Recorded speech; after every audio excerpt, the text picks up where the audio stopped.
ये तमाचे के तौर पर है? जो जिस बात का जिक्र इस वक्त सुरेंद्र राजपूत जी कर रहे हैं, उनका ये कहना है कि 3 दिन के भीतर बताइए आप कि कानून का पालन किया जा रहा है बुलडोजर के मामले में या नहीं किया जा रहा है। नहीं चित्रा जी, बिल्कुल नहीं। अगर तमाचे के रूप में होता तो सुप्रीम कोर्ट उसमें एक तरह से रोक लगा देता, स्टे देता कि बुलडोजर का कोई एक्शन नहीं होगा जब तक आप अगला कोई कागज नहीं देंगे। तो उनका लगा कि प्राइमा फेसी आप ठीक कर रहे हैं, लेकिन हमारे एतबार के लिए एक बार अपना प्रोसीजर भी समझा दीजिए और हमें 3 दिन में एक दे दीजिए। आपने क्या प्रोसीजर है वो तो हम लोग न्यूज में दिखा ही रहे हैं कि 10 मई का नोटिस है, 24 मई का नोटिस है। वही नोटिस 3 दिन बाद उत्तर प्रदेश सरकार दे देगी, तो वो दिक्कत नहीं है। आई थिंक दुख की बात यह है कि जुम्मे की नमाज जो एक शांति का, सौहार्द का, विकास का ऐलान करने का प्रतीक होनी चाहिए थी, वो पत्थरबाजी, आगजनी और तोड़फोड़ का प्रतीक बन गए। तो ये एक जो बड़ी बात आ रही है। और हम जहां देखते हैं, जहां जमात उलामा हिंद वो मतलब यहाँ पे एक केस ले रही है, वहां देख रहे हैं वलीउल्लाह जो टेररिस्ट अरेस्टेड है उसका भी केस ले रही है। तो किस तरह के केस ले रही है, हमें जमात के पीछे देखना है। तो मुझे तो ये केवल और केवल मुद्दा लगता है कि जो मुस्लिम लीडरशिप है, चाहे वो धार्मिक लीडरशिप है, पॉलिटिकल लीडरशिप, उसको आगे आना होगा और देखना होगा कि जुम्मे की नमाज या जो आम मुस्लिम नागरिक है वो क्या प्रतीक बन रहा है देश में। कि वो कोर्ट में ऐसी संस्थाएं उसका किस्सा लेके जा रही हैं जो टेररिस्ट को सपोर्ट करते हैं, जो जुम्मे की नमाज है वो प्रतीक बन रही है पत्थरबाजी का, तोड़फोड़ का। तो ये मेरे ख्याल से जो सीधा जो चेतना का विषय है वो मुस्लिम लीडरशिप के ऊपर है। सुरेंद्र राजपूत जी, आप हाथ उठा रहे हैं, जवाब दे दीजिए। उसके बाद हमारे साथ मौलाना पीर अली कादरी साहब भी जुड़े हुए, उनके पास में जाऊंगी। वो कह रहे हैं कि जुम्मे की नमाज दरअसल पत्थरबाजी का एक तरीके से प्रतीक बनती हुई चली जा रही है, और अगर ऐसा होता है तो फिर उपद्रवियों के खिलाफ कार्रवाई की जाए, क्या दिक्कत है? बिल्कुल, मैं आप बस वही उसी बात पर आ रहा हूं शांतनु जी की। आज और कल के बीच में जो पूरे देश में पत्थरबाजी, आगजनी और हंगामा हुआ है अग्निपथ के नाम पर, मेरी अपील है उत्तर प्रदेश की सरकार से, बिहार की सरकार से और केंद्र की सरकार से कि वो मेरे बच्चे हैं, वो सेना में जाने वाले बच्चे हैं, उनके खिलाफ कतई FIR ना हो, उन पत्थरबाजों के घर न गिराए जाएं, उनके यहाँ पर बुलडोजर बिल्कुल न चलाए जाएं, क्योंकि वो सेना के एस्पिरेंट बच्चे हैं, वो अपना विरोध व्यक्त कर रहे हैं। हो सकता है कि कुछ अतिरेक कर गए हों, और मैं उन लोगों से भी अपील कर रहा हूं कि हिंसा कतई न करें, हिंसा कतई न करें। कैसा हो जाएगा जो हिंसा कर रहे हैं? एक सेकंड सुरेंद्र राजपूत जी, एक सेकंड सर। जो इस देश के विद्यार्थी हैं उनको सलाम, उनके संघर्ष को सलाम, उनकी बातों को सरकार सुने और सुनना ही चाहिए, क्योंकि युवाओं से भरा हुआ ये देश है। लेकिन जो उपद्रवी हैं, उपद्रवियों के खिलाफ कार्रवाई होनी चाहिए, नहीं होनी चाहिए? जो सरकारी संपत्ति को नुकसान पहुंचाते हों, जो तोड़फोड़ करते हों, जो आम गरीब की गाड़ियों को आग के हवाले करके उसको फूंक डालते हों, उनके खिलाफ कार्रवाई होनी चाहिए। सुरेंद्र राजपूत जी, हिंसा का समर्थन कैसे कर सकते हैं हम? क्या हम अपने बच्चों को इस बात की शिक्षा देंगे कि आप जाकर जला दीजिए बसेस को?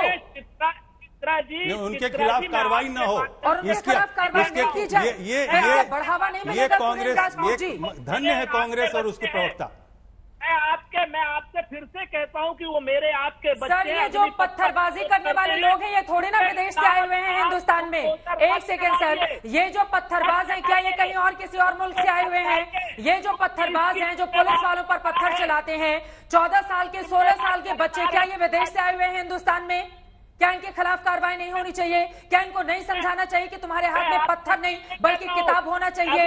हम यहाँ पर भड़का रहे हैं बच्चों को बिठाकर, सुरेंद्र राजपूत जी, और ऐसे लोगों के खिलाफ कार्रवाई भी नहीं हो। छोटा इंटरवेंशन, राइट टू रिस्पॉन्स तो दे दीजिए। मैं चित्रा जी इतना कहना चाहता हूं कि उत्तर प्रदेश में योगी सरकार ने एक बहुत ही ज्यादा स्वागत योग्य स्टैंड लिया कि रांची में फायरिंग में 2 लोग मर गए। ऐसी ही घटनाओं में वहां पर कोई यूपी में कोई मरा नहीं है, मुसलमान व्यक्ति, लड़का, कोई भी। वहां पर उसका किंगपिन जो है, जिसने सारा माहौल बिगाड़ा, जिसने षड्यंत्र किया, जिसने लोगों को भड़काया, उसके खिलाफ में पहले से पेंडिंग था जो एक्शन, उसको उसने इंप्लीमेंट किया सरकार ने, और एक मैसेज दिया कि डिटरेंट होना चाहिए कानून से और राज्य के तंत्र से, जो एक भय होना चाहिए। लोकल इंटेलिजेंस यूनिट कहां पर रहता है? देखिए, जब स्थिति खराब हो जाती है उसके बाद फिर लोग जागते हैं, फिर देखा जाता है कि आसमान में यहाँ पर चित्रा जी माफी चाहता हूँ, लोकल इंटेलिजेंस यूनिट्स की अपनी लिमिटेशन होती हैं, खास करके जो मस्जिदों में मस्जिदों में जिस तरह की तकरीरें होती हैं उसको आप तुरंत नहीं रोक सकते। ठीक है, मौलाना पीर अली कादरी जी, सुरेंद्र जी मैं फौरन आपके पास आऊंगी। एक बार मौलाना पीर अली कादरी साहब, ये कह रहे हैं मस्जिदों में जिस तरह की तकरीरें होती हैं उसको बाहर आने से रोका जाता है, यही कारण है कि कहीं पर CCTV कैमरा नहीं आता, दूसरा कोई जा नहीं सकता है, और वो तकरीरें युवाओं के भीतर गुस्सा, आक्रोश पैदा करती हैं जो बाहर निकलकर पत्थरबाजी करते हैं। इनके ये आरोप है, इस पर जवाब दीजिए आप। और कल की तैयारी, यूपी पुलिस की कल की जो तैयारी है, आपको लग रहा है कि बिल्कुल सही दिशा में सही कदम बढ़ा रही है वो पिछले तमाम शुक्रवार की घटनाओं से सबक लेते हुए?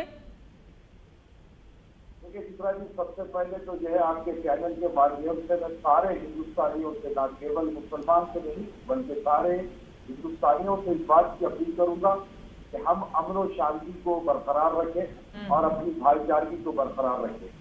और जिस तरीके से कल यूपी गवर्नमेंट की तैयारी है जुमे को देखते हुए, तो मैं उस पर ये कहना चाहूंगा कि प्रशासन का काम है जो सिक्योरिटी के बंदोबस्त करे और करना भी चाहिए, किसी किस्म का उत्पाद ना बचे। एहतियाती जो है हमको इकदाम करने की जरूरत है।